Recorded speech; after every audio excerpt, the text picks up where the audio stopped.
When Jesus stepped into the wedding at Cana of Galilee, he didn't come as a guest who needed attention. He came as a quiet presence, a divine visitor who turns ordinary moments into supernatural encounters.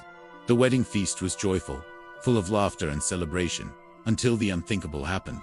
The wine ran out, and just like in our own lives, joy can run dry, strength can run dry, peace can run dry, and what was once overflowing can suddenly disappear. But here's the beauty. Jesus was present even before the problem appeared. Sometimes God is already in the room before the crisis shows up. When the wine ran out, Mary didn't panic. She simply turned to Jesus and said, "They have no wine." She didn't bring a long explanation. She didn't try to fix it herself. She just presented the problem to the one who is the solution. And Jesus gave one instruction: fill the jars with water. It didn't make sense. It didn't sound miraculous. It didn't look like a breakthrough. But obedience is what unlocks the supernatural. God often hides miracles inside simple instructions. What looks ordinary, like filling jars with water, can become extraordinary when Jesus steps in. The servants filled the jars to the brim. They didn't give halfway obedience. They went all the way. And in the process of drawing from the jar, somewhere between the jar and the master of the feast's lips, water turned into wine. It didn't happen with a dramatic gesture.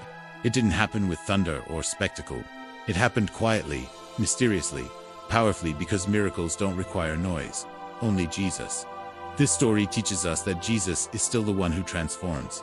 He turns emptiness into fullness, sorrow into joy, lack into abundance, shame into celebration.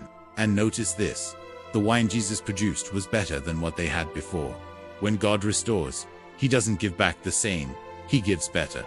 When He steps into your situation, He upgrades it, He elevates it, He transforms it.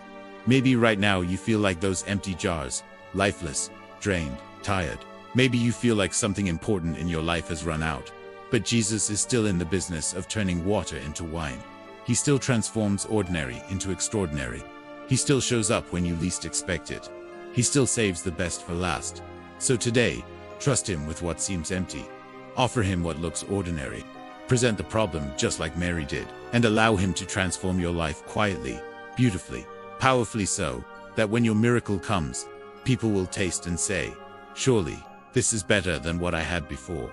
Let us pray. Father, in the mighty name of Jesus, we come before You with hearts open like the jars at Cana. You see the places in our lives where the wine has run out, where joy has faded, strength has weakened, and hope has been drained. Lord, step into our situations just as You stepped into that wedding feast in Galilee. Speak Your transforming power into every dry place. Turn our water into wine. Turn our lack into abundance. Turn our sorrow into joy. Turn our weakness into strength. Teach us to trust Your instructions even when they don't make sense. Give us the faith to obey fully, to follow You completely, and to fill our jars to the brim. Father, do what only You can. Do upgrade our lives, restore what has been lost, and surprise us with miracles that exceed our expectations. Let Your glory be revealed in our homes, in our families, in our finances, and in our decisions. We declare that the best is not behind us, but ahead of us, because You, Lord, save the best for last. Thank You for the transformation You are bringing. Thank You for the joy that is returning. Thank You for the testimony that is forming. In Jesus' name we pray. Amen.